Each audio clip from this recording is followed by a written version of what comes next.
Plusieurs lignes de la parole mènent à une seule ligne, celle de la vérité éternelle.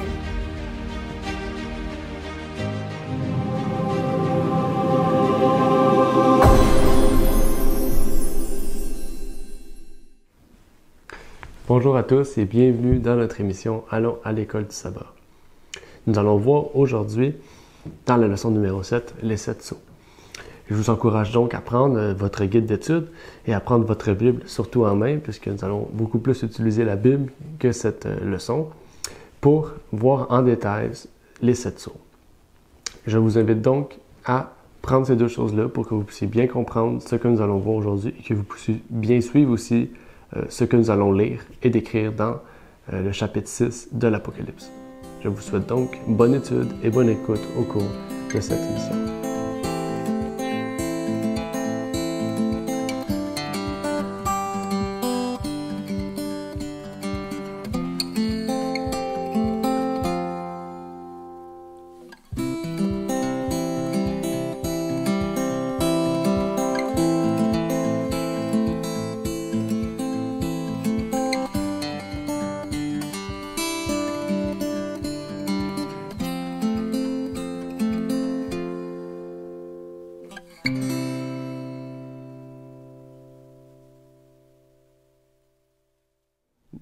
Bonjour, et nous allons aujourd'hui débuter dans cette leçon des 7 sceaux.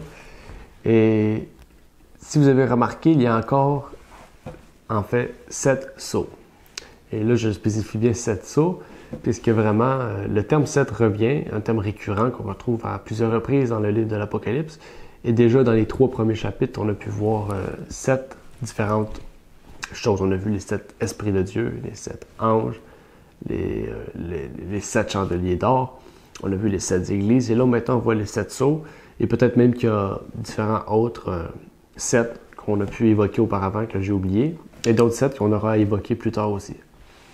Et donc, si vous vous rappelez, ce chiffre 7 symbolise la plénitude, la complétude. En fait, ça c'est le chiffre de la perfection, c'est le chiffre de Dieu en fait, pour montrer vraiment que s'il y a 7 sceaux, c'est que les 7 chose qui va s'y accomplir, c'est cette prophétie, en fait, va se réaliser. Ils vont se réaliser, en fait.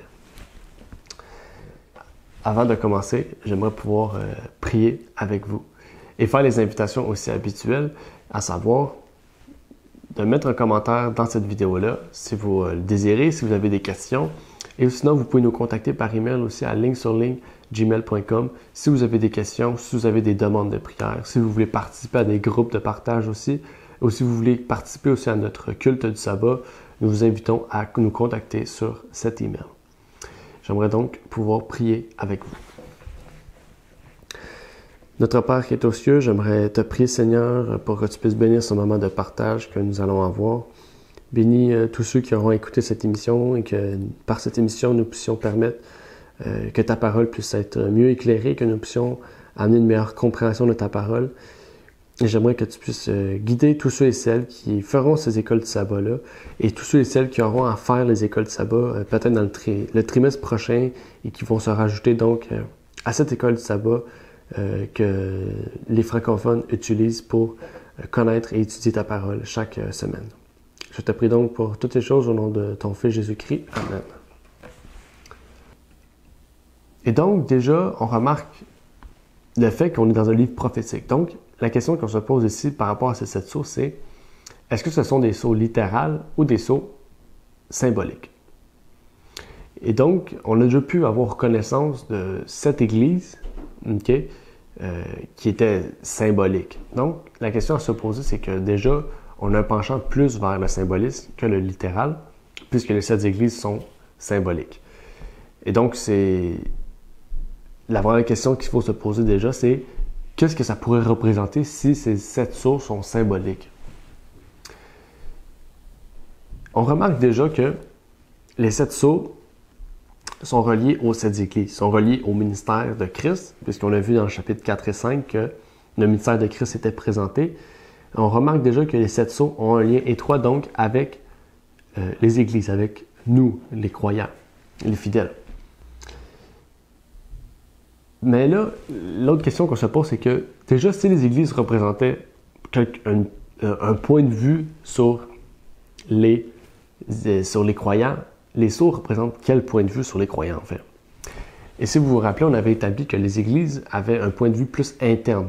On a pu remarquer vraiment comment les chrétiens étaient dans cette église-là. On a remarqué qu'Éphèse, la plupart des croyants, on pourrait dire la plupart, la généralité en fait de l'État chrétien sous Éphèse, c'est un État qui avait le premier amour de Christ, mais qui l'ont perdu. Okay? On ne parle pas vraiment d'autres choses, on ne parle pas vraiment de l'Église, quel lien elles avaient avec les Nicolaïtes, quel lien elles avaient avec l'État, qu'est-ce qui se passait avec cette Église-là, est-ce qu'elle se faisait persécuter, est-ce qu'elle ne le faisait pas, est-ce qu'elle a pu avancer dans l'œuvre. On n'a pas su ça vraiment, on a juste su comment étaient les chrétiens, comment les chrétiens pratiquaient leur foi. Et on a pu retrouver ça dans cet état d'Église, en fait, qui se résume à être l'ère chrétienne au complet, du début du ministère de Christ jusqu'à le retour de Christ en gloire. Et donc, les sceaux, qu'est-ce qu'on pourrait remarquer vraiment? Vu que le 4e chapitre et le 5e chapitre touchaient à des choses externes aux églises, touchaient au ministère céleste de Christ, quand on parle des anges et des anciens et des 4 êtres vivants qui intercédaient pour les saints, on remarque déjà que c'était une partie, on décrivait quelque chose d'externe à l'Église. On décrivait quelque chose, un procédé au ciel qui intercédait en faveur des hommes. Ce que remarquons par le fait déjà, comme le chapitre 4 et 5 nous avait confirmé, on a pu voir vraiment que 4 et 5 étaient des choses externes aux églises. On peut donc en conclure que les sceaux, ce sera donc quelque chose externe aux églises. On va remarquer comment les églises entretenaient, quel lien les églises avaient avec l'État.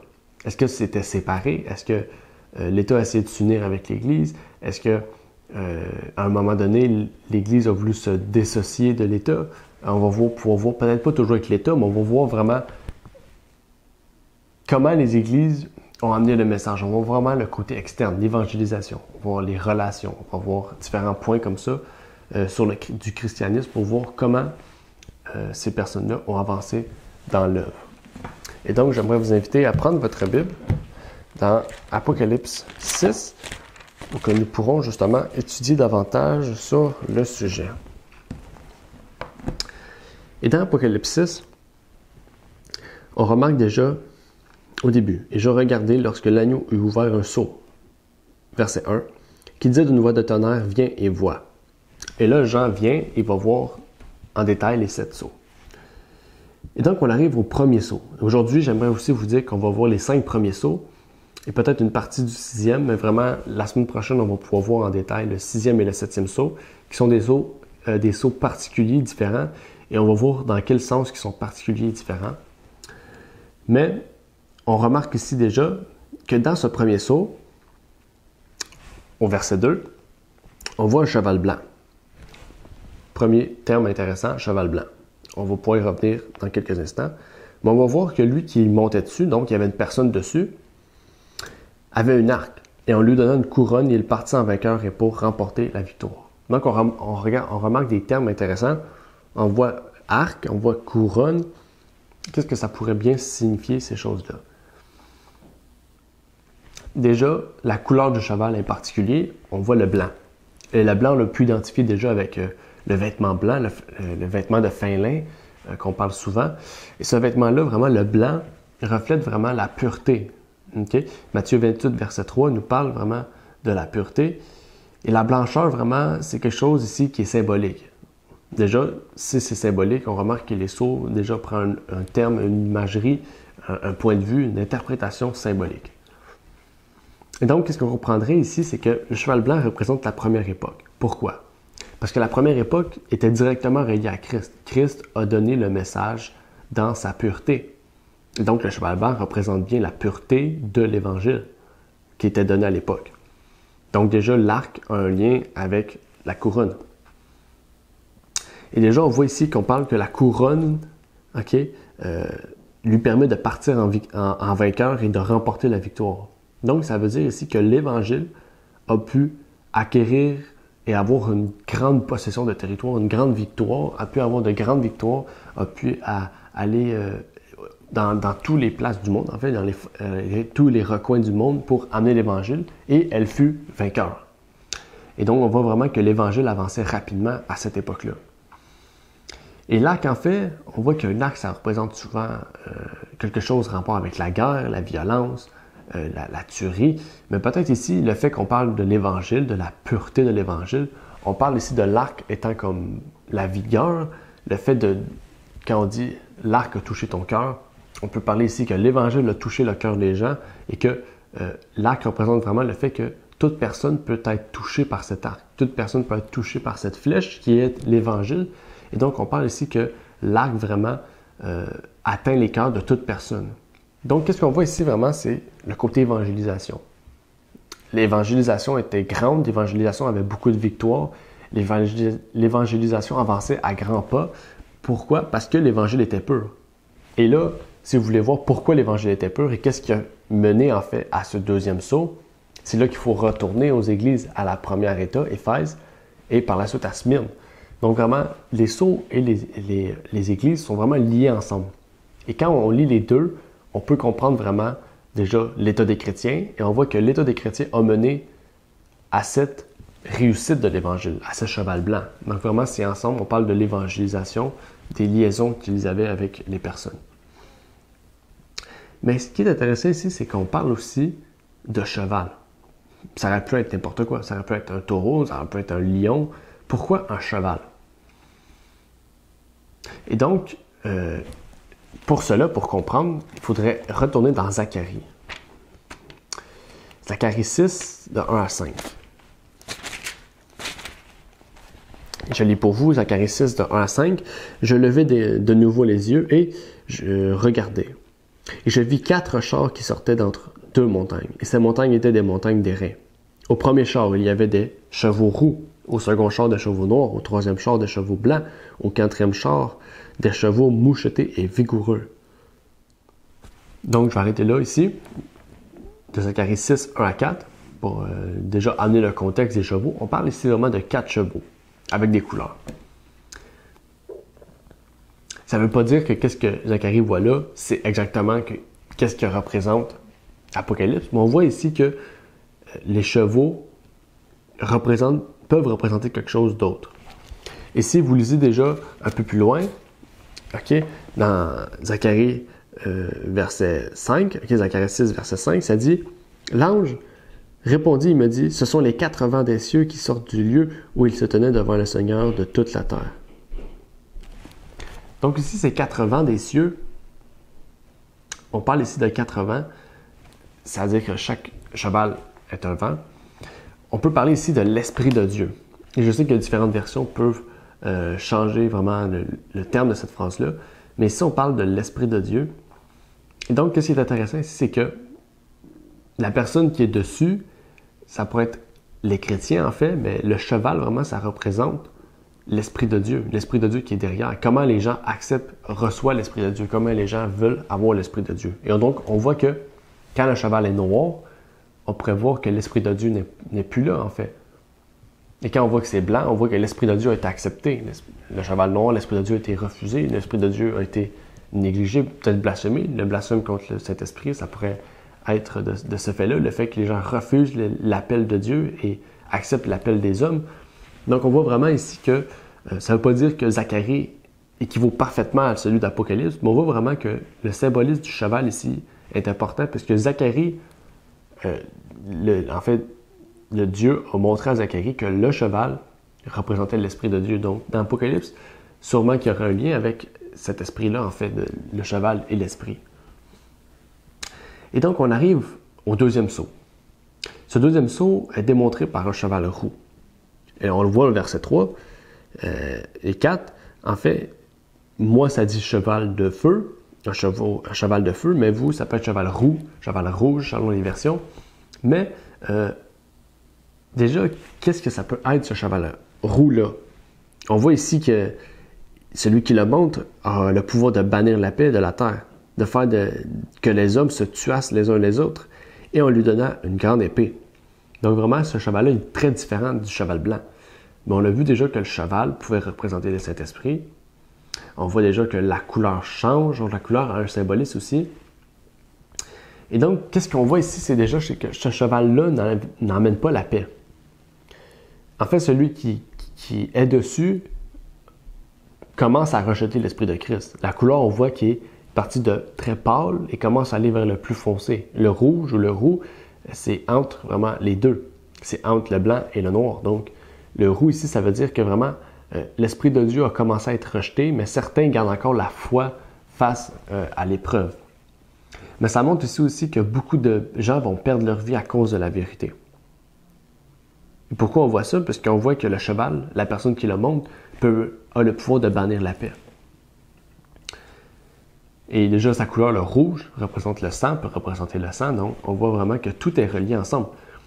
Mais si vous retournez dans Smyrne, qu'est-ce qui a causé ces choses-là? C'est le fait que Satan, la synagogue de Satan, a intégré l'Église. Donc, la synagogue de Satan a intégré l'Église. L'Esprit est moins présent, l'Esprit est moindre, puisque Satan prend l'ampleur. Donc, on voit vraiment que ces choses-là ont fait en sorte que le cheval rouge, le cheval blanc est devenu un cheval rouge, en fait. Et les dates, c'est pas ce qui est le plus important, OK? Et je vais sûrement en parler la prochaine fois, parce que c'est dans 2 semaines qu'on va pouvoir voir ce graphique-là. Donc, en ce moment, je n'ai pas besoin d'en parler.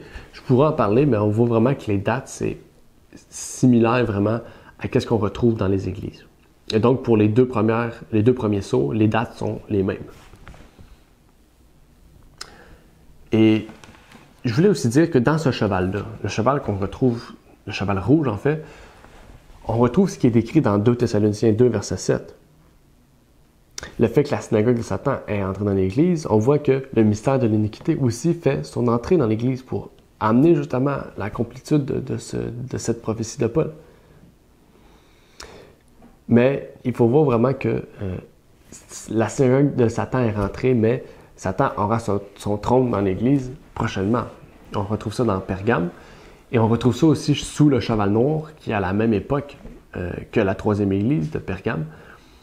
Et donc, vraiment, on voit que le noir représente l'obscurité, l'inverse du blanc. Le noir, c'est vraiment l'inverse du blanc. Et on voit donc qu'il y a quelque chose d'obscur qui se passe dans cette église-là. Ça peut être quoi? Une obscurité. Ça peut être quoi? Une obscurité religieuse, une obscurité spirituelle. Le fait que maintenant le cheval est noir, l'esprit n'est plus présent. Ça pourrait tout faire affaire avec ces choses-là. Toutes ces réponses-là marchent, en fait. Et donc, déjà, on remarque sa couleur qui dénote vraiment le règne dans cette église-là, qui montre que l'obscurité, en fait, que la papauté commence à prendre de l'emprise sur cette église-là.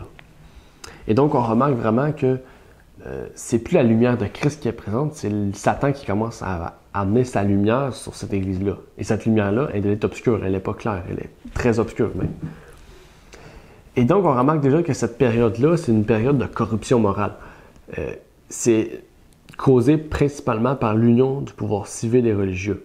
Le fait que Constantin a légalisé, dans un certain sens, le christianisme au sein de la Rome et que lui-même est devenu chrétien, soi-disant, on remarque vraiment que ça a permis, en fait, que ce cheval, qui était pur, soit devenu noir. Et qu'est-ce qui est intéressant, c'est que il y a des détails dans le verset 5, qui est le 3e saut. On remarque qu'il y a des choses particulières qui s'y fait. Et le verset 6 aussi. Le verset 5, on remarque qu'il y a une balance dans ses mains. Cette balance-là pourrait représenter quoi? On sait que la balance peut représenter le jugement, mais ici, on remarque qu'une balance a 2 côtés. Et donc, on a parlé du pouvoir civil et religieux qui se sont unis. Donc, vraiment, on voit que la balance pèse plus d'un côté que de l'autre. Donc, on remarque ici que le pouvoir civil est plus lourd en fait, que le pouvoir religieux.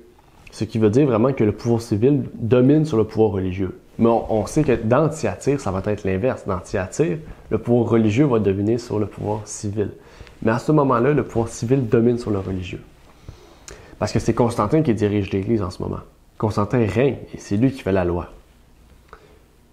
Mais on sait que Constantin, lui, par son pouvoir-là et par le fait que ceux qui étaient avec lui étaient des catholiques, on peut déjà appeler ça comme cela, on a pu voir vraiment que c'était la religion catholique avait beaucoup d'ampleur, beaucoup d'emprise déjà à cette époque-là. Et on pourrait parler ici aussi du froment. Je sais que le verset 6 en parle. un froment pour un denier, 3 mesures d'orge pour un denier, mais ne garde point l'huile et le vin. Je ne vais pas ça entamer ces sujets-là. Il y a beaucoup de choses dans ce petit verset-là. Et ça serait beaucoup trop long pour exprimer ça dans notre étude d'aujourd'hui. Donc, je ne vais pas en parler. La seule chose que je pourrais dire, c'est que vraiment, ces choses-là, le verset 6 a un rapport particulier avec les choses matérielles et les choses spirituelles. OK? Et c'est tout le temps lié avec le christianisme. Ça veut dire que les chrétiens vont s'attacher plus au côté matériel, le fait que sous Smyrne, sur le cheval pâle, sur le cheval roux, ils n'ont pas eu de côté matériel et que maintenant ils peuvent s'acheter une maison, ils peuvent se racheter des biens matériels. On voit que le côté matériel a pris beaucoup plus d'emprise que l'importance de l'Esprit de Dieu, l'importance du côté spirituel. Mais le noir, c'est pas le pire. Le noir, c'est pas le pire. Pourquoi? On pourrait dire que oui, c'est le pire, la pire couleur, parce que c'est l'obscurité, mais on voit qu'il y a un autre cheval après. Donc, ça veut dire que c'est pas si pire que ça. C'est pire, oui, mais il y a quelque chose qui est pire encore que le pire. C'est un peu drôle à dire. Mais on remarque vraiment que le cheval de couleur livide, la couleur pâle, selon la version encore une fois, en fait, est pire parce que ici, on a un nom. C'est la première fois que la personne qui est dessus a un nom. Et on voit qu'il s'appelle la mort. Okay? Et que c'est l'enfer qui est à sa suite. Donc vraiment, on voit que celui qui, en fait, sous cette époque-là, il va y avoir beaucoup plus de morts que sous l'Empire roux, en fait, sous le cheval roux. Et donc, si la personne qui est dessus s'appelle la mort, ça veut dire que la personne qui va dominer sur l'Église, dominer sur le cheval, dominer sur l'esprit des gens, ça va être quelqu'un qui amène la mort. Quelqu'un, en fait, qui a le lieu de mort à sa suite. Et ça dit que le pouvoir leur fut donné sur la 4e partie de la terre. Et ça, on va retrouver ça souvent, 4e partie de la terre. Et quand on voit ce fait-là, la 4e partie de la terre, il faut voir aussi que c'est le lieu de domination de cette personne qui domine. Et déjà, si on remarque, lui qui est dessus, la mort, l'enfer, en fait, c'est la papauté. La papauté a reçu le pouvoir de dominer sur la 4e partie de la terre, de faire mourir les hommes par l'épée, par la famine, par la mortalité et les bêtes sauvages de la terre. Et donc, cette 4e partie qui domine, on pourrait voir que c'est l'Europe, parce que vraiment la papauté a dominé sur l'Europe, jusqu'à peut-être la Turquie, je ne sais pas, approximativement, mais vraiment c'est une grande partie, c'est en fait, la 4e partie de la terre, où est-ce que vraiment la papauté a pu dominer sur la mentalité, sur la tête des personnes. Et c'est pour ça vraiment que ce cheval est pâle, parce qu'on voit vraiment qu'il est mélangé avec l'obscurité, mais il est mélangé aussi avec la mort, avec le sang, avec la destruction. Donc on voit vraiment que sous Pergame, il y avait l'obscurité. L'obscurité est restée sous Thyatire, même elle était pire. Mais cette fois-ci, sous Thyatire, tous ceux qui ne se soumettaient pas à ce pouvoir religieux-là avaient la mort. Et ces deux choses-là ensemble font ce cheval livide, en fait. Font ce cheval sans vie. Livide, c'est quelqu'un qui est sans vie. On voit qu'il est presque blanc-vert, presque mort. Donc, on voit vraiment que ce cheval-là est mélangé par la corruption, par la mort. C'est un état hors du commun, en fait. Et on remarque déjà que la mort va être le principal acte fait pendant cet état. OK? Et il y a quelque chose ici qui est un petit mot subtil, mais qui est important, c'est que le pouvoir leur fut donné. Le terme leur vient confirmer en fait qu'il y a quelqu'un qui domine sur ce pouvoir-là. Et cette personne-là, c'est la papauté, comme on a pu voir auparavant. Mais le petit mot leur vient confirmer vraiment qu'il y a une oppression, il y a une dominance sur la conscience des gens qui s'y fait à cette époque-là. Et dans ce 4e sceau, on voit que là, les époques changent.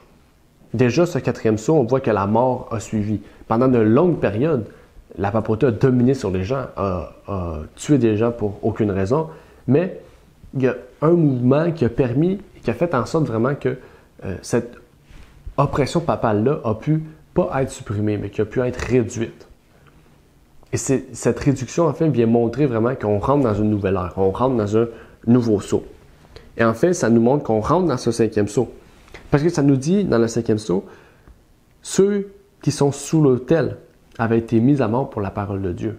Donc, ceux qui étaient mis sous l'autel, qui sont morts, c'est eux sous le dernier chevaux, sous le cheval porc. Et déjà, on se pose des questions. On arrive déjà au 5e saut. Déjà, ça n'a peut-être pas été entre les deux, mais vraiment, le 4e saut s'arrête en 1517, si vous avez compris, par rapport à ce mouvement protestant qui a pu réduire vraiment l'oppression papale qu'elle avait sur les gens.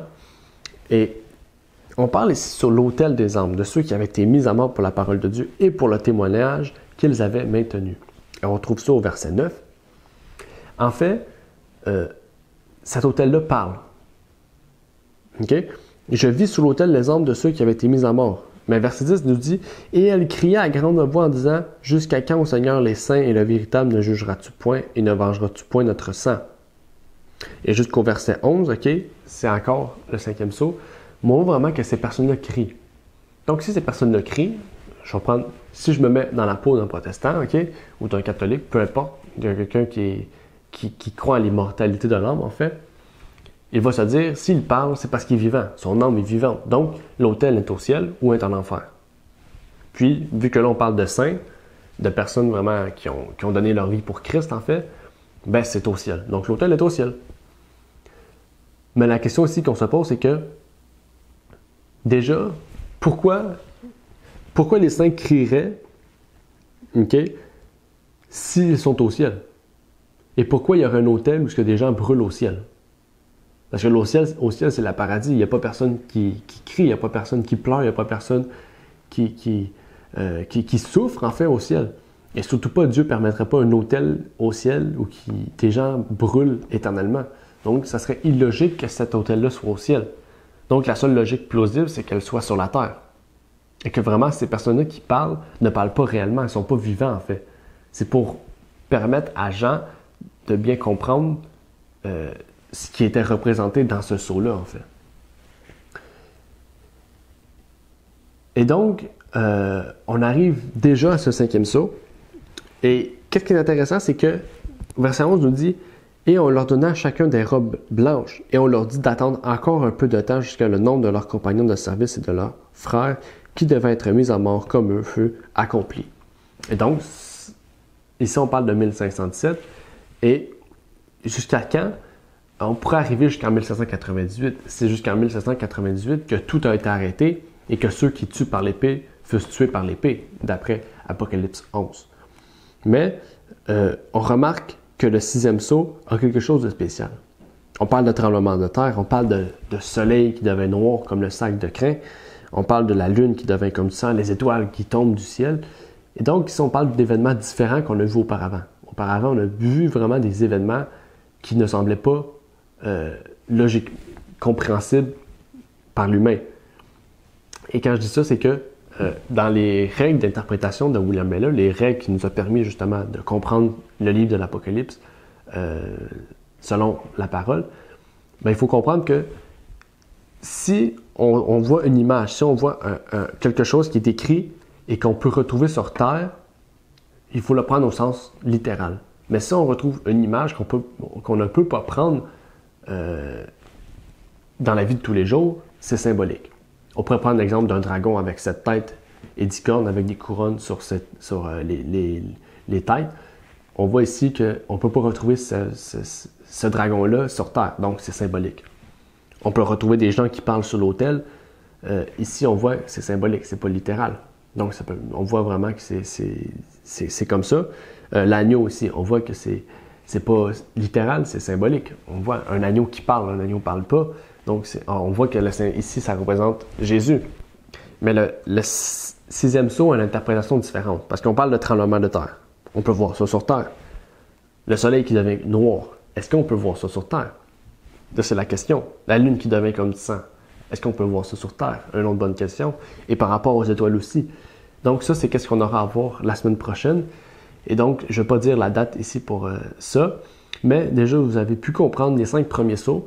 Ces 5 premiers sceaux-là sont plus courts que les 7 églises-là. Il y a moins de choses à expliquer, mais ça nous permet vraiment de compléter ce qu'on n'avait peut-être pas bien compris dans les églises ou ce qui nous manquait dans les églises. Et donc, je vous encouragerai à pouvoir réétudier ce 6e chapitre-là. C'est un chapitre autant important que les autres chapitres auparavant. Et donc, avant de terminer, j'aimerais finir par une courte prière. Notre Père qui est aux cieux, j'aimerais te prier, Seigneur, pour te remercier de nous avoir permis de faire cette leçon. Tu nous permets de comprendre ces choses, d'étudier, et de surtout, non seulement de pouvoir comprendre, mais de pouvoir, par la suite, pouvoir partager avec ceux qui veulent comprendre et entendre ces paroles, Seigneur. Je te prie donc de permettre à tous et à chacun de pouvoir trouver la force, la sagesse et le courage de pouvoir continuer à étudier ce livre fantastique et de pouvoir aussi non seulement étudier, comprendre, mais de mettre aussi en pratique ce que nous étudions pour nous préparer à ton retour. Et que tu puisses aussi nous permettre de trouver le moyen, de nous trouver la façon efficace pour pouvoir partager ces choses-là avec ceux qui veulent entendre et comprendre. Je te prie donc pour toutes ces choses au nom de ton Fils Jésus-Christ. Amen. Merci d'avoir écouté cette vidéo. Pour plus de contenu, abonnez-vous sur notre site Internet. Il est également possible pour vous de nous suivre sur notre page Facebook et de nous contacter par email.